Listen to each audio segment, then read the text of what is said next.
ನೋಡ್ತಾ ಇದ್ರೆ ವಿವಿಸಿ ನ್ಯೂಸ್. ನಾನು ಸ್ವಾಗತ್. ಹಾಸನ ಜಿಲ್ಲೆಯ ದಿನ ಪ್ರಮುಖ ಸುದ್ದಿಗಳ ಕ್ವಿಕ್ ರೌಂಡ್ ಆಫ್ ನಲ್ಲಿ ಮೊದಲನೇದಾಗಿ ಹೆಡ್ಲೈನ್ಸ್. ಮಡದಿಯನ್ನ ಕೊಂದು ಹಾರ್ಟ್ ಅಟ್ಯಾಕ್ ಅಂತ ಬಿಂಬಿಸಿದ್ನ ಪತಿ, ಕುಟುಂಬಸ್ಥರಿಂದ ಕೊಲೆ ಆರೋಪ. ಅಪ್ಪ ಅಮ್ಮನನ್ನ ಹೊಡೆದು ಸಾಯಿಸಿದ್ರು ಅಂತ ಸತ್ಯ ಬಿಚ್ಚಿಟ್ಟ ಪುಟ್ಟ ಮಗಳು. ಜಿಲ್ಲೆಯಲ್ಲಿ ನಿಲ್ಲದ ಹಾರ್ಟ್ ಅಟ್ಯಾಕ್ ಸಾವಿನ ಸರಣಿ. ಕಳೆದ 24 ಗಂಟೆಯಲ್ಲಿ ಹೃದಯಾಘಾತದಿಂದ 4 ಸಾವು, ಸಾವಿನ ಸಂಖ್ಯೆ 31ಕ್ಕೆ ಏರಿಕೆ. ಜನರಲ್ಲಿ ಹೃದಯಾಘಾತ ಕಳವಳ. ಇಸಿಜಿ ಎಕೋ ಪರೀಕ್ಷೆ ಮಾಡಿಸಿಕೊಳ್ಳುವವರ ಸಂಖ್ಯೆ ಗಣನೀಯವಾಗಿ ಹೆಚ್ಚಳ. ಜಿಲ್ಲಾಸ್ಪತ್ರೆಯತ್ತ ದೌಡಾಯಿಸ್ತಾ ಇರೋ ಜನ. ಹಾಸನ ಜಿಲ್ಲೆಯಲ್ಲಿ ಮುಂದುವರೆದ ಪುಂಡರ ಹಾವಳಿ. ಕಾರು ಅಡ್ಡಗಟ್ಟಿ ಕಲ್ಲು ತೂರಿದ ಪುಂಡರು. ಬೆಳ್ಳಂಬಳಿಗೆ ಹಾಸನದ ಅಡ್ಲಿಮಠ ರಸ್ತೆಯಲ್ಲಿ ಘಟನೆ. ಜೂನ್ 10ರಿಂದ 21ರವರೆಗೆ 12 ದಿನಗಳ ಕಾಲ ಬೆಳ್ಳೂರು ಕ್ರಾಸ್ನ ಬಿಜಿಎಸ್ ಆಸ್ಪತ್ರೆಯಲ್ಲಿ ಉಚಿತ ಕೃತಕ ಕೈಕಾಲು ಜೋಡಣಾ ಶಿಬಿರ. ಸದುಪಯೋಗಕ್ಕೆ ಕರೆ. ಜಿಲ್ಲೆಯಲ್ಲಿ ಮುಂದುವರೆದ ಮುಂಗಾರು. ಜೂನ್ 4ರಂದು ಜಿಲ್ಲೆಯಲ್ಲಿ ಭಾರೀ ಮಳೆಯಾಗುವ ಸಾಧ್ಯತೆ. ಜಿಲ್ಲಾ ವಿಪತ್ತು ನಿರ್ವಹಣಾ ಸಮಿತಿಯಿಂದ ಎಚ್ಚರಿಕೆಯಿಂದಿರಲು ಸೂಚನೆ. ಮಲೆನಾಡು ಭಾಗದಲ್ಲಿ ಮುಂದುವರೆದ ಕಾಡಾನೆ ಹಾವಳಿ. ಬೇಲೂರು ತಾಲೂಕಿನ ಕಣದೂರು ಗ್ರಾಮದಲ್ಲಿ ತೋಟಕ್ಕೆ ನುಗ್ಗಿದ ಸುಮಾರು 7 ಆನೆಗಳ ಗುಂಪು. ಫಸಲಿಗೆ ಬಂದಿದ್ದ ಬೆಳೆ ನಾಶ. ಸೇವೆ ಮುಗಿಸಿ ತವರಿಗೆ ಮರಳಿದ ಸೈನಿಕನಿಗೆ ಸ್ವಾಗತ. Operation ಸಿಂಧೂರದ ರೋಚಕತೆ ತೆರೆಸಿಕೊಂಡ Havaldar Ramesh.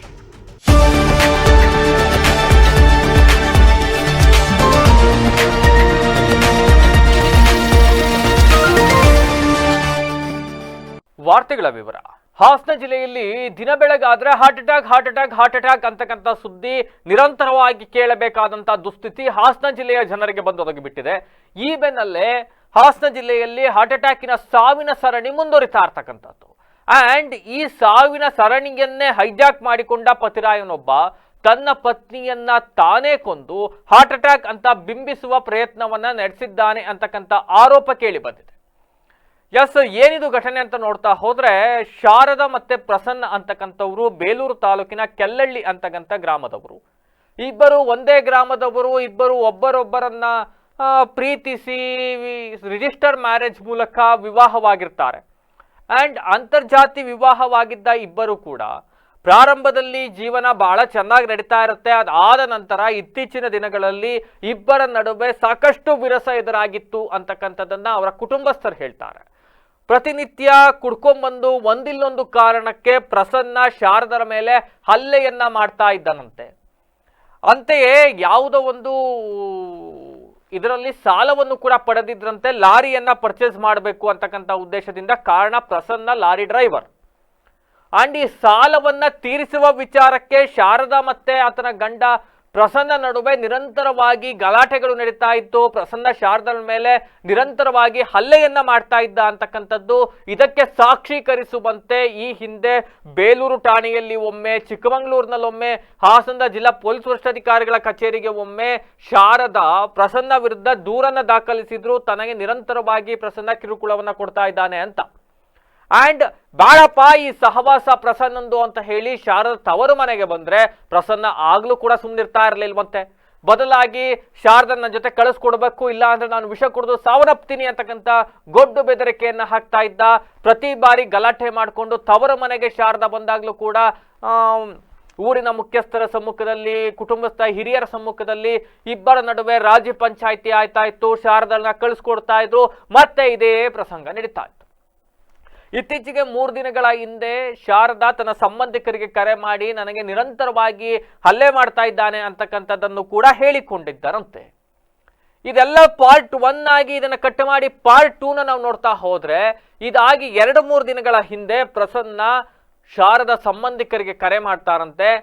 Sharada ಸಾವನ್ನಪ್ಪಿಟ್ಟಿದ್ದಾಳೆ, heart attack ಆಗಿದೆ ಅಂತ. ಅಂಡ್ ಇಲ್ಲಿ ಮೂಡ್ತಕ್ಕಂಥ ಒಂದಿಷ್ಟು ಅನುಮಾನಗಳೇನು ಅಂತ ಅಂದ್ರೆ, ಗಬರಗೂಡು ಅಂತಕ್ಕಂಥ ಗಡಿಯಲ್ಲಿ ವಾಸ ಮಾಡ್ತಾ ಇದ್ದಂಥ ಪ್ರಸನ್ನ ಶಾರದಾಳನ್ನ ಬೇಲೂರಿನ ಸಮೀಪ 5 ಕಿಲೋಮೀಟರ್ 6 ಕಿಲೋಮೀಟರ್ ವ್ಯಾಪ್ತಿಯಲ್ಲಿ ಇರ್ತಕ್ಕಂಥ ಹುಲಿಕಲೇಶ್ವರ ಅಂತಕ್ಕಂಥ ದೇವಸ್ಥಾನ ಇದೆಯಂತೆ, ಅಲ್ಲಿಗೆ ಕರ್ಕೊಂಬಂದಿದ್ದಾನೆ. ಯಾಕೆ ಕರ್ಕೊಂಬಂದಪ್ಪ ಅಂತ ಅಂದ್ರೆ, ಅದಕ್ಕೆ ಹುಷಾರಿರ್ಲಿಲ್ಲ, ಹಂಗ ಕರ್ಕೊಂಬಂದೆ ಅಂತ ಹೇಳ್ತಾರಂತೆ.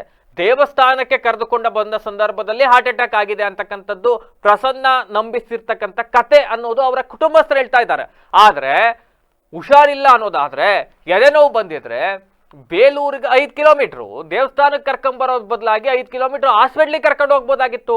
ಯಾಕೆ ದೇವಸ್ಥಾನದ ಹತ್ರ ಕರ್ಕೊಂಬಂದ ಅಂತಕ್ಕಂಥ ಪ್ರಶ್ನೆಯನ್ನ ಕುಟುಂಬಸ್ಥರು ಮಾಡ್ತಾ ಇದ್ದಾರೆ.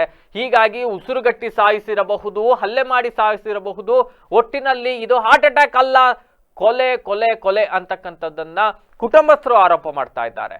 ಅಂಡ್ ಇದಕ್ಕೆ ಸಾಕ್ಷೀಕರಿಸುವಂತೆ ಪ್ರಸನ್ನ ಹಾಗೂ ಶಾರದಾ ಅವರ ಪುತ್ರಿ, ಮದುವೆ ಆಗಿ 7 ವರ್ಷ ಆಗಿತ್ತು, ಚಿಕ್ಕ ಮಗಳಿದ್ದಾಳೆ. ಆ ಮಗಳು ತನ್ನ ತಂದೆ ನಿರಂತರವಾಗಿ ತಾಯಿಯ ಮೇಲೆ ಹಲ್ಲೆಯನ್ನ ಮಾಡ್ತಾ ಇದ್ರು. ಅಂಡ್ ತಂದೆ ಹಲ್ಲೆ ಮಾಡಿದ್ರಿಂದಲೇ ನನ್ನ ತಾಯಿ ಸಾವನ್ನಪ್ಪಿದ್ದಾರೆ ಅಂತಕ್ಕಂಥ ಒಂದಿಷ್ಟು ಮಾತುಗಳನ್ನ, ಸತ್ಯವನ್ನ, ಸ್ಫೋಟಕ ಸತ್ಯವನ್ನ ಮಗಳು ಬಿಚ್ಚಿಟ್ಟಿರ್ತಕ್ಕಂಥದ್ದು. ಎಸ್, ಆ ಮಗಳು ಮಾತನಾಡಿರ್ತಕ್ಕಂಥ ಎಕ್ಸ್ಕ್ಲೂಸಿವ್ ವಿಡಿಯೋ. ಶಾರದಾ ಹಾಗೂ ಪ್ರಸನ್ನ ಅವರ ಮಗಳು, ಏನು ಪ್ರಸನ್ನ ತನ್ನ ಪತ್ನಿ ಹಾರ್ಟ್ ಅಟ್ಯಾಕ್ ಇಂದ ಸಾವನ್ನಪ್ಪಿದ್ದಾಳೆ ಅಂತಕ್ಕಂಥ ಕಟ್ಟು ಕತೆಯನ್ನ ಕಟ್ಟುವ ಪ್ರಯತ್ನವನ್ನ ಮಾಡ್ತಾ ಇದ್ದಾನೆ ಅಂತಕ್ಕಂಥ ಆರೋಪವನ್ನ ಕುಟುಂಬಸ್ಥರು ಒಂದ್ ಕಡೆ ಮಾಡ್ತಾ ಇದ್ರೆ, ಮತ್ತೊಂದ್ ಕಡೆ ಅವರದೇ ಮಗಳು ತನ್ನ ತಾಯಿಯನ್ನ ತಂದೆಯೇ ಹೊಡೆದು ಸಾಯಿಸಿದ್ದಾರೆ ಅಂತಕ್ಕಂಥ ಸ್ಫೋಟಕ ಸತ್ಯವನ್ನ ಬಿಚ್ಚಿಟ್ಟಿದ್ದಾರೆ. ಎಸ್, ಈ ಬಗ್ಗೆ ಎಕ್ಸ್ಕ್ಲೂಸಿವ್ ವಿಡಿಯೋ ನಮ್ಮಲ್ಲಿದೆ, ಅದನ್ನ ಒಮ್ಮೆ ನೋಡ್ಕೊಬನ್ನಿ.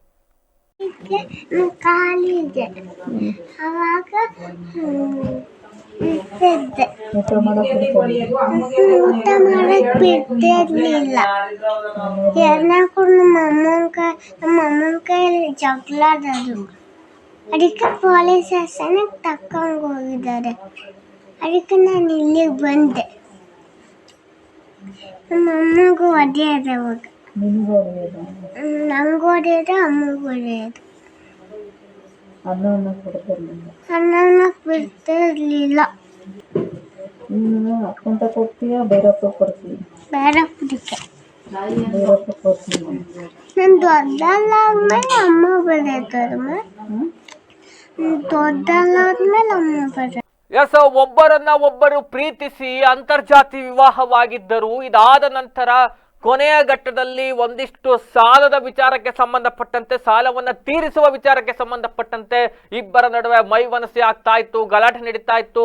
ಸಾಲ ತೀರಿಸಬೇಕು ಅಂತ ಪತ್ನಿ ಹೇಳಿದಾಗೆಲ್ಲ ಹಲ್ಲೆ ಮಾಡ್ತಾ ಇದ್ದ ಅಂತಕ್ಕಂಥ ಆರೋಪವನ್ನು ಅವರ ಕುಟುಂಬಸ್ಥರು ಮಾಡ್ತಾ ಇದ್ದಾರೆ. ಅಂಡ್ ಮಗು ಕೂಡ ಇದನ್ನ ಸಾಕ್ಷೀಕರಿಸಿರೋದನ್ನ ನೀವೀಗಿನೂ ನೋಡ್ಕೊ ಬಂದ್ರಿ. ಅಂಡ್ ಈಗ ಅವ್ರ ಕುಟುಂಬಸ್ಥರು ಕೂಡ ಮಾತನಾಡ್ತಾ ಇದ್ದಾರೆ. ಕುಟುಂಬಸ್ಥರು ಕೂಡ ಮಾತನಾಡಿ ಹೇಳ್ತಾ ಇದ್ದಾರೆ, ಇದು ಹಾರ್ಟ್ ಅಟ್ಯಾಕ್ ಅಲ್ಲ, ಬದಲಾಗಿ ಈತನೇ ಕೊಲೆ ಮಾಡಿರ್ತಕ್ಕಂಥದ್ದು ಅಂತ ಹೇಳ್ತಾ ಇದ್ದಾರೆ. ಅಂಡ್ ಇನ್ನೊಂದು ಆರೋಪವನ್ನ ಮಾಡ್ತಾರೆ, ಈ ಬಗ್ಗೆ ನಾವು ಪೊಲೀಸ್ ಠಾಣೆಗೆ ದೂರನ್ನ ಕೊಟ್ರೆ ಸರಿಯಾದ ಪ್ರಕರಣವನ್ನ ದಾಖಲಿಸ್ಕೊಳ್ತಾ ಇಲ್ಲ. ಪ್ರಕರಣವನ್ನ ದಾಖಲಿಸ್ಕೊಳ್ಳಕ್ಕೆ 1 ದಿವಸ ಬೇಕಾ, 2 ದಿವಸ ಬೇಕಾ, FIR ಮಾಡ್ತಾ ಇಲ್ಲ, ಪೋಸ್ಟ್ ಮಾರ್ಟಮ್ ರಿಪೋರ್ಟ್ ಅನ್ನ ಕಾಯ್ತಾ ಇದ್ದಾರೆ, ದೂರನ್ನ ತೆಗೆದುಕೊಳ್ತಾ ಇಲ್ಲ. ಸೊ ನಮಗೆ ಪೊಲೀಸರ ಮೇಲೆಯೂ ಅನುಮಾನವಿದೆ ಅನ್ನೋದನ್ನ ಕುಟುಂಬಸ್ಥರು ಆರೋಪ ಮಾಡ್ತಾ ಇದ್ದಾರೆ. ಹಾಗೆ ಅವ್ರ ಕುಟುಂಬಸ್ಥರ ಆರೋಪ ಏನು ಒಮ್ಮೆ ನೋಡ್ಕೊಬನ್ನಿ. ಅವರು ಯಾವ ಥರ ಅಂತ ಹೊಡೆದು ಸಾಯಿಸಿರ್ಬೋದು, ಇಲ್ಲ ಉಸಿರು ಕಟ್ಟಿ ಸಾಯಿಸಿರ್ಬೋದು, ಒಟ್ಟಿಗೆ ಅವರೇ ಕೊಲೆ ಮಾಡಿರ್ತಾರೆ ಅಂತ ಹೇಳಕ್ಕೆ. ಈಗ ಅವರೇನು ಹೇಳ್ತಿದ್ದಾರೆ, ಹುಡುಗ ಏನು ಹೇಳ್ತಾರೆ? ಆ ಹುಡುಗ ಈಗ ಅವನು ಹೇಳ್ತಾನೆ ಹೃದಯಘಾತ ಆಯಿತು ಅಂತ ಹೇಳ್ತಾನೆ. ಈ ಹೃದಯಘಾತ ಆದವನು ಆಸ್ಪತ್ರೆಗೆ ಕರ್ಕೋಗ್ಬೇಕು. ಅವನು ಆಸ್ಪತ್ರೆಗೆ ಕರ್ಕೋಗ್ಲ, ದೇವಸ್ಥಾನಕ್ಕೆ ಯಾಕೆ ಕರ್ಕೊಂಡು ಹೋದ? ಅಲ್ಲಿ ಹೃದಯಘಾತದ ಆಸ್ಪತ್ರೆ ಇತ್ತ ಅಲ್ಲಿ. ಅವನು ಬೇಲೂರು ಆಸ್ಪತ್ರೆ, ಬೇಲೂರು ಗಬ್ಬಲೋಡ್ ಗಡಿಯಿಂದವ 5 ಕಿಲೋಮೀಟ್ರ್ ಆಗುತ್ತೆ. ಆ ಗಬ್ಬಲೋಡ್ ಗಡಿಯಿಂದ ಬೇಲೂರಿಗೆ ಬರೋಕ್ಕೆ 5 ಕಿಲೋಮೀಟ್ರ್ ಜನರಲ್ ಆಸ್ಪತ್ರೆಗೆ ಅಡ್ಮಿಟ್ ಮಾಡ್ಬೋಯಿತ್ತು. ಅವನು ಹುಲಿಕಲೇಶ್ವರ ದೇವಸ್ಥಾನಕ್ಕೆ ಯಾಕೆ ಕರ್ಕೋಗಿ ಫೋನ್ ಮಾಡ್ತಾನೆ? ಚಿಕ್ಕಮಂಗ್ಳೂರಲ್ಲೂ ಕೇಸಾಗಿತ್ತು, ಬೇಲೂರಲ್ಲೂ ಕೇಸಾಗಿತ್ತು. ಇದು ಜಗಳದ್ದು, ಇವರಿಬ್ರದ್ದು ಯಾವಾಗಲೂ ಕಿತ್ತಾಟ ಆಗೋದು, ಜಗಳ ಯಾವಾಗಲೂ ಜಗಳ ಆಡೋರು. ಆಮೇಲೆ ಇದು ನಾನು ಅವನ ಕೈಲಿ ಹೋಗಲ್ಲ ಅಂತಲೂ ಹೇಳ್ತಾಯಿತ್ತು ನಮ್ಮ ಆಂಟಿ. ಅವನು ನಾನು ಕಳಿಸ್ಲಿಲ್ಲ ಅಂದರೆ ಸತ್ತೋಗ್ತೀನಿ ಅಂತ ಹೇಳೋನು. ಸಾಕ್ತೀನಿ ಅಂತ ಹೇಳ್ದನು, ಕರ್ಕೊಂಡೋಗಿ ಈ ಥರ ಸಾಯಿಸಿದ್ದಾನೆ. ನಮಗೆ ನಮ್ಮ ಆಂಟಿಗೆ ನ್ಯಾಯ ಸಿಗಬೇಕಷ್ಟೆ. ಲವ್ ಮಾಡಿ ಮದುವೆ ಆಗಿದ್ದು. ನಮ್ಮ ಜಾತಿ ಅಂದರೆ ಏನು? ಅಂತರ್ಜಾತಿ ಅಂತ ಆಡ್ಕೊತಾನೆ, ನಮ್ಮ ಜಾತಿನ ಹೀಯಾಳಿಸ್ತಾನೆ, ಜಗಳಾಡ್ತಾನೆ. ಅದೆಲ್ಲ ಅವನೊಂದು 7 ವರ್ಷ ಆಗಿರ್ಬೋದು. ಒಂದು ಹೆಣ್ಮಗು ಐತೆ, ಆ ಹುಡುಗಿಗೆ ನ್ಯಾಯ ಸಿಗಬೇಕು. ಕೊಲೆ ಮಾಡಿದ್ದಾನೆ ಅವನೇ. 3 ದಿನ ಆಯ್ತು ಕೊಲೆ ಮಾಡಿ ಅನಿಸುತ್ತೆ. ಅವನು ಮಾಡಿದ್ದಾನೆ. ಅವನು ಹೇಳೋಕ್ಕಾಗಲ್ಲ. ಮೊದಲೇ ಯಾವುದೋ ನಂಬರಿಂದ ಕಾಲ್ ಮಾಡಿ ಹೇಳೋದು, ಹೊಡೆಯೋದು ಬಡಿಯೋದು ಮಾಡ್ತಿದ್ದಾನೆ, ನನಗೆ ಈ ಥರ ಹಿಂಸೆ ಕೊಡ್ತಿದ್ದಾನೆ ಅಂತ. ಸಾಯಿಸಿದ್ದಾನೆ, ಅವನೇ ಸಾಯಿಸಿದ್ದಾನೆ. ಯಾಕೆ ಕೊಲೆ ಮಾಡಿದ್ದಾರೆ ಅಂತ ಅನ್ಸುತ್ತೆ ನಿಮಗೆ? ನಾವು ಸಾಲ ಕೇಳ್ತಿದ್ದೀವಲ್ಲ, ಇವಾಗ ಇಸ್ಕೊಟ್ಟಿವಲ್ಲ, ಅದ್ರದ್ದು ಹಿಂಸೆ. ಏನು ಕ್ರಮ ತಗೋಬೇಕು ಅಂತೀರಿ? ಅವ್ರ ವಿರುದ್ಧ ಏನು ಕ್ರಮ ಆಗಬೇಕು? ಕಾನೂನಿಂದು ಕ್ರಮ ಆಮೇಲೆ ಆ ಹುಡುಗಿಗೆ ನ್ಯಾಯ ಸಿಗಬೇಕು, ನಮ್ಮ ಆಂಟಿಗೆ ನ್ಯಾಯ ಸಿಗಬೇಕು, ಆ ಹುಡುಗಿಗೆ ಏನು ಸಿಗಬೇಕು ಅಧಿಕಾರ ಹಕ್ಕು ಅವೆಲ್ಲ ಸಿಗಬೇಕು. ಒಟ್ಟಿನಲ್ಲಿ ಒಂದೆಡೆ ಹಾರ್ಟ್ ಅಟ್ಯಾಕ್ ಅಂತಕ್ಕಂಥ ಸಾವಿನ ಸರಣಿ ನಡೀತಾ ಇದ್ರೆ ಇದನ್ನೇ ಹೈಜಾಕ್ ಮಾಡಿಕೊಂಡು ಮತ್ತೊಂದು ಕಡೆ ಕೊಲೆಯನ್ನ ಮಾಡಿ ಪತ್ನಿಯನ್ನ ಹತ್ಯೆಗೈದು ಹಾರ್ಟ್ ಅಟ್ಯಾಕ್ ಅಂತಕ್ಕಂಥ ಬಿರುದನ್ನ ಕಟ್ಟಿ ಬಚಾವ್ ಆಗುವ ಪ್ರಯತ್ನವನ್ನ ಪ್ರಸನ್ನ ಮಾಡಿದ್ದಾನೆ ಅಂತಕ್ಕಂಥ ಆರೋಪ, ಗಂಭೀರ ಆರೋಪ ಕುಟುಂಬಸ್ಥರದ್ದು.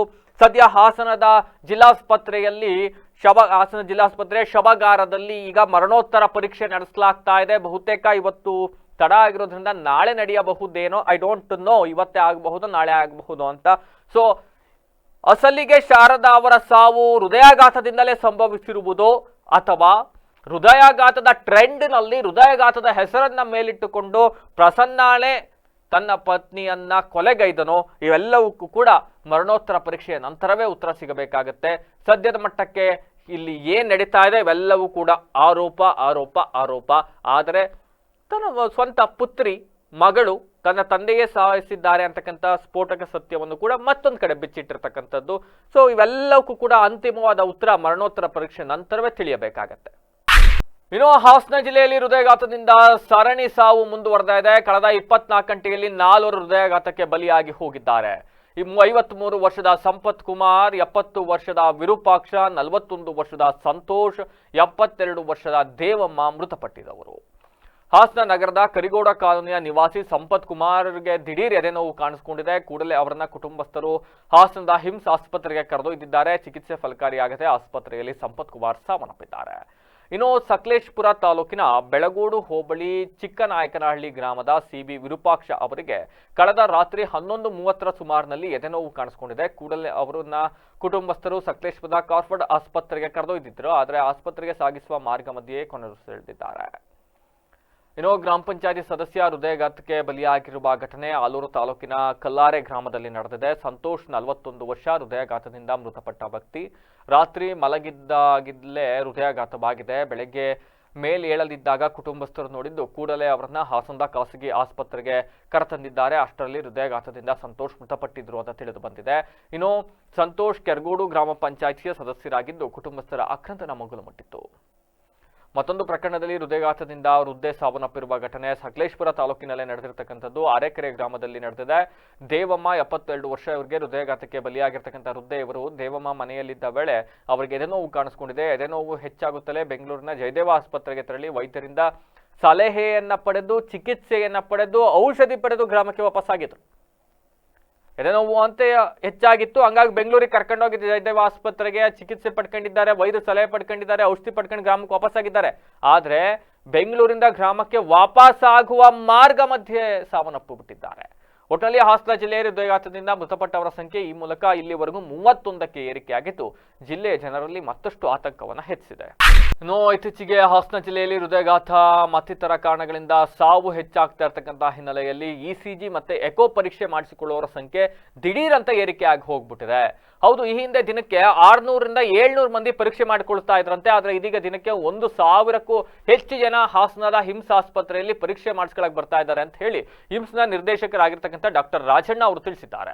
ಸುದ್ದಿಗಾರರೊಂದಿಗೆ ಮಾತನಾಡಿರೋ ಅವರು ಸಾಮಾಜಿಕ ಜಾಲತಾಣ ಹಾಗೂ ವಿವಿಧ ಮೂಲಗಳಿಂದ ಹೃದಯಾಘಾತದಿಂದಲೇ ಸಾವಾಗ್ತಾ ಇದೆ ಅಂತಕ್ಕಂಥ ವರದಿ ಬಿತ್ತರವಾಗ್ತಾ ಇರ್ತಕ್ಕಂಥ ಹಿನ್ನೆಲೆಯಲ್ಲಿ ಸಾರ್ವಜನಿಕರಲ್ಲಿ ಆತಂಕ ಹೆಚ್ಚಾಗಿರ್ತಕ್ಕಂಥದ್ದು ನಿಜ. ಆದ್ರೆ ಅಷ್ಟೊಂದು ಭಯ ಪಡಬೇಕಾದಂತ ಅವಶ್ಯಕತೆ ಇಲ್ಲ. ಸದ್ಯದ ಮಾಹಿತಿ ಪ್ರಕಾರ ಹೃದಯಾಘಾತ ಸಂಬಂಧಿ ಅಂದ್ರೆ ಹೃದಯ ಸಂಬಂಧಿ ಕಾಯಿಲೆಯಿಂದ 40% ಮಂದಿ ಸಾವನ್ನಪ್ತಾ ಇದ್ದಾರೆ. 50ರಿಂದ 60% ಜನ ಸಾವಿಗೆ ಬೇರೆ ಬೇರೆ ಕಾರಣಗಳಿದ್ದಾವೆ ಅಂತಕ್ಕಂಥ ಮಾಹಿತಿಯನ್ನು ಹೇಳಿದ್ದಾರೆ. ಎದೆ ನೋವಿಗೂ ಬೇರೆ ಬೇರೆ ಕಾರಣಗಳಿದ್ದಾವೆ, ಎಲ್ಲವೂ ಹಾರ್ಟ್ ಅಟ್ಯಾಕ್ ಅಲ್ಲ. ಆ ಅನುಭವ ಆದ ತಕ್ಷಣ ಹತ್ತಿರದ ಕಾರ್ಡಿಯಾಟಿಕ್ ಕೇಂದ್ರಗಳಿಗೆ ತೆರಳಿ ವೈದ್ಯರ ಸಲಹೆಯನ್ನು ಪಡೆಯೋದು ಉತ್ತಮ. ಹಾಗೆ ಮುನ್ನೆಚ್ಚರಿಕೆ ವಹಿಸೋದು ಅಗತ್ಯ, ಭಯ ಬೇಡ ಅಂತಕ್ಕಂಥ ಮಾತನ್ನು ಕೂಡ ಹೇಳಿದ್ದಾರೆ.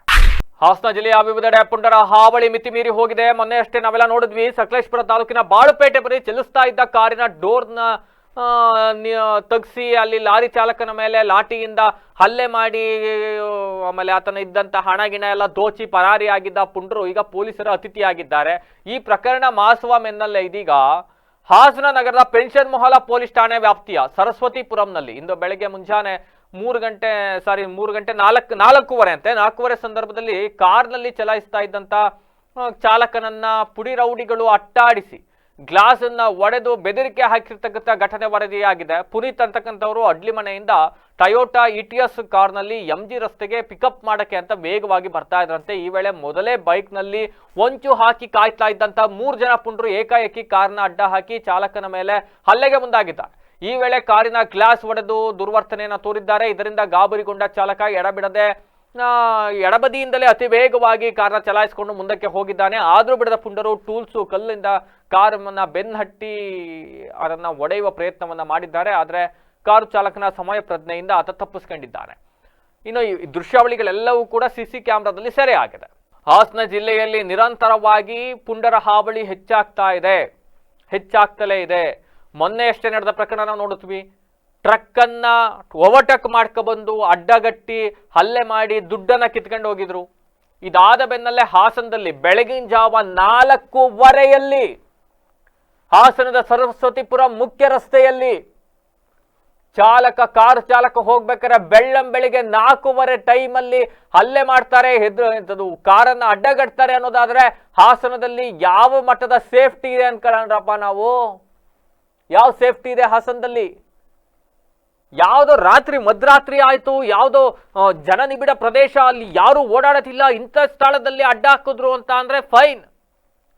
ಪೊಲೀಸರು ಎಲ್ಲ ಕಡೆ ಹೋಗಿ ಕಾಯ್ಕೊಂಡು ಕೂರಕ್ಕಾಗತ್ತಾ? ಜನನೇ ಓಡಾಡಲ್ಲ ಮಾರೆ ಆ ಏರಿಯಾದಲ್ಲಿ, ಆಗಿದೆ ಅಂತ ಅಂದ್ರೆ ಒಪ್ಕೊಂಬೋದ್ರಿ. ಬೆಳಗಿನ ಜಾವ 4:15 ಬೆಳಕರ್ದೋಗಿರುತ್ತೆ. ಪ್ರಮುಖ ರಸ್ತೆ ಸರಸ್ವತಿಪುರಂ ಮೇನ್ ರೋಡ್, ಇಂಥ ಸ್ಥಳದಲ್ಲೂ ಕೂಡ ಜನ ಇವೆಲ್ಲನೂ ಮಾಡ್ತಾರೆ ಅನ್ನೋದಾದ್ರೆ ಅಡ್ಡಗಡ್ತಾರೆ, ರಾಜಾರೋಷವಾಗಿ ಕಾರನ್ನ ಅಡ್ಡ ಹಾಕಿ ಕಲ್ಲೊಡೆದು ನೀವು ಹಣ ಕೀಳೋ ಪ್ರಯತ್ನ ಪಡ್ತಾರೆ ಅನ್ನೋದಾದ್ರೆ ಲಾ ಅಂಡ್ ಆರ್ಡರ್ ಹೆಂಗ್ ನಡೀತಾ ಇದೆ ಹಾಸನ ಜಿಲ್ಲೆಯಲ್ಲಿ? ಎಸ್, ಕೇಳ್ಬೋದು ಪೊಲೀಸರು, ನಾವೇನು ಎಲ್ಲ ಕಡೆ ಹೋಗಿ ಕಾಯ್ಕೊಂಡು ನಿಂತ್ಕೊಳಕ್ಕಾಗತ್ತಾ? ಎಸ್, ಕಾಯ್ಕೊಂಡು ನಿಂತ್ಕೊಳ್ಳೋದೇ ನಿಮ್ ಕೆಲಸ, ಕಾಯ್ಬೇಕಾಗಿತ್ತು. ಪಾರ್ಟ್ 1. ಪಾರ್ಟ್ 2ನಲ್ಲಿ ಪೊಲೀಸ್ ಇಲಾಖೆಯ ಬಗ್ಗೆ ಜನರಲ್ಲಿ ಒಂದು ವಿಶ್ವಾಸ ಎಷ್ಟರ ಮಟ್ಟಕ್ಕೆ ಇರಬೇಕು, ಅದೇ ರೀತಿ ಪುಂಡರು, ಕಳ್ಳರು, ಕಾಕ್ರುಗಳ ನಡುವೆ ಭಯ ಇರಬೇಕು.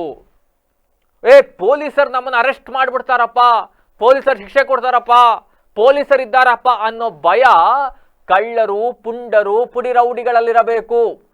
ಆದ್ರೆ ವಿಪರ್ಯಾಸ ಅಂದ್ರೆ ಆ ಭಯ ಇಲ್ಲ. ಹಾಸನ ಜಿಲ್ಲೆಯಲ್ಲಿ ಆ ಭಯ ಹುಡ್ಸಿಲ್ಲ ಪೊಲೀಸರು. ಪೊಲೀಸ್ ಇಲಾಖೆಯ ಲೂಪ್ ಹೋಲ್ಸ್ ಎಷ್ಟರ ಮಟ್ಟಕ್ಕಿದೆ ಅನ್ನೋದಕ್ಕೆ ಎಲ್ಲ ಸಾಕ್ಷೀಕರಿಸುತ್ತೆ ನಮಗೆ. ಹಾಸನ ಜಿಲ್ಲೆಯ ಜಿಲ್ಲಾ ಪೊಲೀಸ್ ವರಿಷ್ಠಾಧಿಕಾರಿ ಮೊಹಮ್ಮದ್ ಸುಜೀತಾ ಅವರಿಗೆ ರಾಜ್ಯ ಸರ್ಕಾರ ಚಿನ್ನದ ಪದಕ ಕೊಟ್ಟಿದೆ 2 ತಿಂಗಳಿಂದ. ಆದ್ರೆ ಹಾಸನ ಜಿಲ್ಲೆಯಲ್ಲಿ ಈ ಸ್ಥಿತಿ ಎದುರಾಗಿ ಹೋಗಿದೆ. ಐ ಡೋಂಟ್ ನೋ ಯಾಕೆ ಹಾಸನ ಜಿಲ್ಲೆಯಲ್ಲಿ ಈ ರೀತಿ ಲಾ ಅಂಡ್ ಆರ್ಡರ್ ಸಂಪೂರ್ಣವಾಗಿ ನೆಲಕಚ್ಚಿ ಹೋಗ್ಬಿಟ್ಟಿದೆ ಅಂತ ನನಗೆ ಗೊತ್ತಾಗ್ತಾ ಇಲ್ಲ.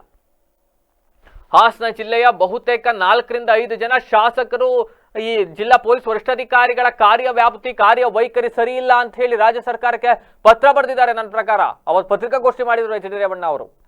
ಆದ್ರೂ ಕೂಡ ಹಾಸನ ಜಿಲ್ಲಾ ಪೊಲೀಸ್ ವರಿಷ್ಠಾಧಿಕಾರಿಗಳನ್ನ ಬದಲಾಯಿಸ್ತಾ ಇಲ್ಲ. ದಯವಿಟ್ಟು ಹಾಸನ ಜಿಲ್ಲೆಯ ಪೊಲೀಸ್ ವರಿಷ್ಠಾಧಿಕಾರಿಗಳನ್ನ ಬದಲಾಯಿಸಿ ಒಬ್ಬ ಖಡಕ್ ಪೊಲೀಸ್ ಅಧಿಕಾರಿಗಳನ್ನ ಕೊಡಿ ಅಂತ ಹಾಸನ ಜಿಲ್ಲೆಯ ಜನ ಕೇಳ್ತಾ ಇದ್ದಾರೆ. ರಾಜ್ಯ ಸರ್ಕಾರ ಇನ್ನಾದರೂ ಚಿನ್ನದ ಪದಕವನ್ನ ಕೊಟ್ಟು ಜಿಲ್ಲಾ ಪೊಲೀಸ್ ವರಿಷ್ಠಾಧಿಕಾರಿಗಳನ್ನ ಅಟ್ಟಕ್ಕೇರಿಸಿ ಚಿನ್ನದ ಗರಿಮೆಯಲ್ಲಿ ಅವರನ್ನ ತೇಲಾಡಿಸ್ತಾ ಇದೆಯಲ್ಲ, ಇನ್ನಾದರೂ ಹಾಸನ ಜಿಲ್ಲೆಯ ಬಗ್ಗೆ ಒಂದಿಷ್ಟು ಜಿಲ್ಲಾ ಪೊಲೀಸ್ ವರಿಷ್ಠಾಧಿಕಾರಿಗಳು ಗಮನ ಹರಿಸಿ ಪುಡಿ ರೌಡಿಗಳು ಪಾಪ. ಆಮೇಲೆ ಹಾಸನ ಜಿಲ್ಲಾ ಪೊಲೀಸರ ಕತೆ ಏನಾಗ್ಬಿಟ್ಟಿದೆ ಗೊತ್ತಾ? ಪಾಪ ಅಮಾಯಕರು, ಯಾರು ದೂರ ಕೊಡಕ್ ಬರೋರು, ಬಾತ್ಮೆದಾರರು, ಮಾಹಿತಿದಾರರನ್ನ ಎದುರಿಸ್ತೀರಿ, ಅವ್ರಿಗೆ ನೋಟಿಸ್ ಕೊಡ್ತೀರಿ. ಕಳ್ಳರು, ಪುಂಡ್ರು, ಸುಲಿಗೆ ಮಾಡೋರು ಇಂಥ ರಾಜಾರೋಷವಾಗಿ ಓಡಾಡ್ತಾ ಇದ್ದಾರೆ. ಪೊಲೀಸರು ಅನ್ನೋ ಭಯ ಇಲ್ದಲೇ ಓಡಾಡ್ತಾ ಇದ್ದಾರೆ. ಅಂತರಲ್ಲಿ ನಿಮ್ಮ ಭಯ ಹುಟ್ಟಿಸಿ ಆಗ ಒಂದಿಷ್ಟು ಹಾಸನ ಜಿಲ್ಲೆಯಲ್ಲಿ ಕ್ರೈಮ್ ರೇಟ್ ಕಡಿಮೆ ಆಗಬಹುದು. ದಿನದಿಂದ ದಿನಕ್ಕೆ ಕ್ರೈಮ್ ರೇಟ್ ಜಾಸ್ತಿ ಆಗ್ತಾನೇ ಇದೆ. ಯಾರು ಈ ಬಗ್ಗೆ ತಲೆ ಕೆಡಿಸ್ಕೊಳ್ತಾ ಇಲ್ಲ.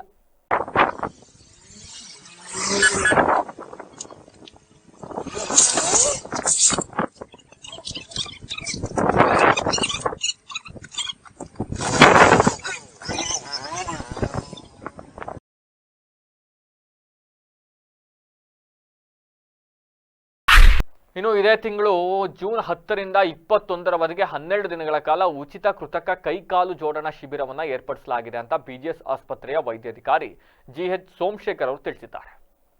ಒಂದಿಷ್ಟು ಜನ ಇದರ ಉಪಯೋಗವನ್ನು ಪಡ್ಕೊಳ್ಳಬಹುದು. ಪತ್ರಿಕಾಗೋಷ್ಠಿಯಲ್ಲಿಂದು ಮಾತನಾಡಿರೋ ಅವರು ಮಂಡ್ಯ ಜಿಲ್ಲೆ ನಾಗಮಂಗಲ ತಾಲೂಕಿನ ಬಳ್ಳೂರು ಕ್ರಾಸ್ನಲ್ಲಿರುವ BGS ಆದಿಚುಂಚನಗಿರಿ ಆಸ್ಪತ್ರೆ ಮತ್ತು ಕರ್ನಾಟಕ ಮಾರ್ವಾಡಿ ಯೂತ್ ಫೆಡರೇಷನ್ ಇವರ ಸಹಯೋಗದೊಂದಿಗೆ ಶಿಬಿರವನ್ನು ನಡೆಸಲಾಗ್ತಾ ಇದೆ.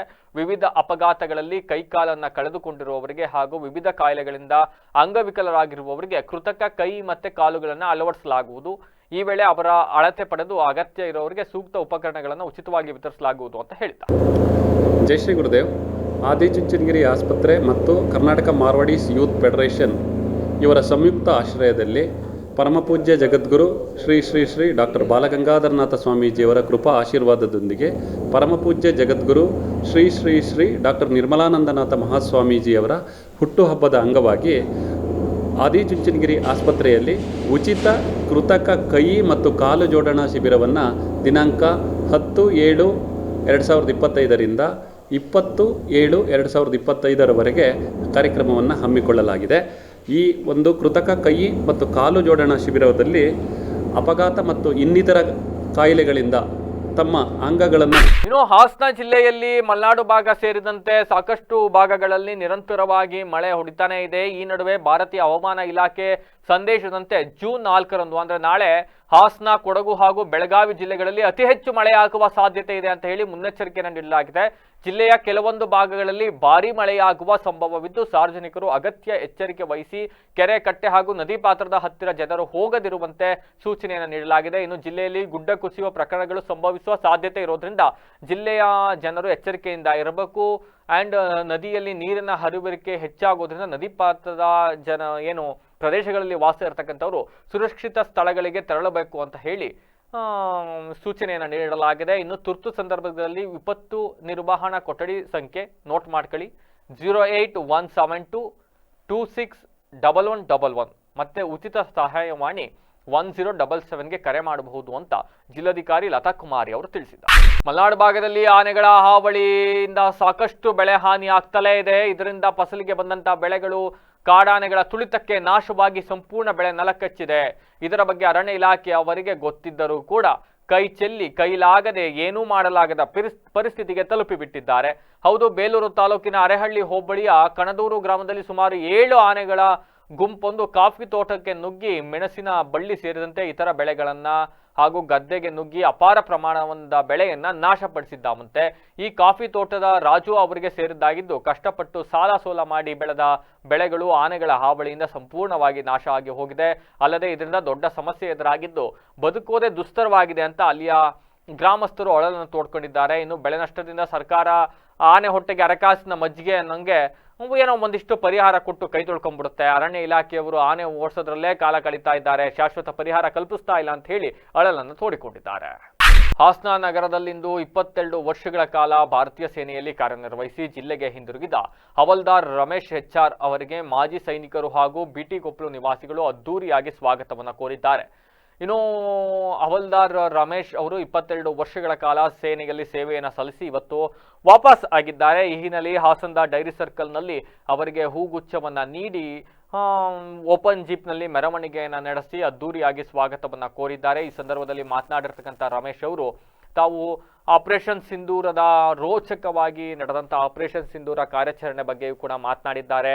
ಹಾಗೂ ತಾಯಿ ನಾಡಿಗಾಗಿ ಸೇವೆಯನ್ನು ಸಲ್ಲಿಸಿರ್ತಕ್ಕಂಥ ಒಂದು ಸಂತಸವನ್ನ ವ್ಯಕ್ತಪಡಿಸಿದ್ದಾರೆ. ಭಾರತ ಸೇನೆಯಲ್ಲಿ ಕಾರ್ಯನಿರ್ವಹಿಸುವುದು ಭಾರತ ಮಾತೆಯ ಸೇವೆ ಮಾಡಿದಂತೆ ಇಂತಹ ಸೇವೆ ಸಲ್ಲಿಸಲು ಯುವಕರು ಹೆಚ್ಚಾಗಿ ಮುಂದಾಗಬೇಕು ಅಂತ ಕರೆಯನ್ನು ಕೂಡ ನೀಡಿದ್ದಾರೆ.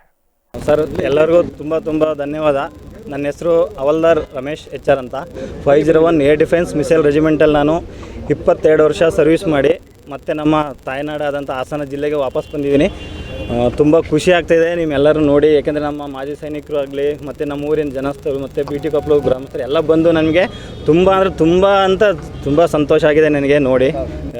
ಇದೇ ಥರ ಎಲ್ರಿಗೂ ಈ ಥರ ಮಾಡಬೇಕು ಯಾರ್ಯಾರು, ಮತ್ತು ಮುಂದಿನ ಯಾರೇ ಒಬ್ಬರು ಆರ್ಮಿಗೆ ಸೇರ್ಬೇಕಂತ ಖುಷಿ ಬರಬೇಕು ಮತ್ತು ಆರ್ಮಿ ಬಗ್ಗೆ ಏನು ಅಂತ ಗೊತ್ತಾಗಬೇಕಂದ್ರೆ ಈ ಥರ ಎಲ್ಲರಿಗೂ ಮಾಡಬೇಕು, ಅದು ನನ್ನ ಅಭಿಪ್ರಾಯ. ಎಷ್ಟು ವರ್ಷ ಸರ್ವಿಸ್ ಆಗಿದೆ ಸರ್? ನಮ್ಮದು 22 ವರ್ಷ ಮಾಡಿ ಬರ್ತಾ ಇದ್ದೀನಿ. 22 ಸರ್ವಿಸಲ್ಲಿ ಯಾವುದೋ ಮರೆಯದ. ಈಗ ಮತ್ತೊಮ್ಮೆ ಹೆಡ್ಲೈನ್ಸ್.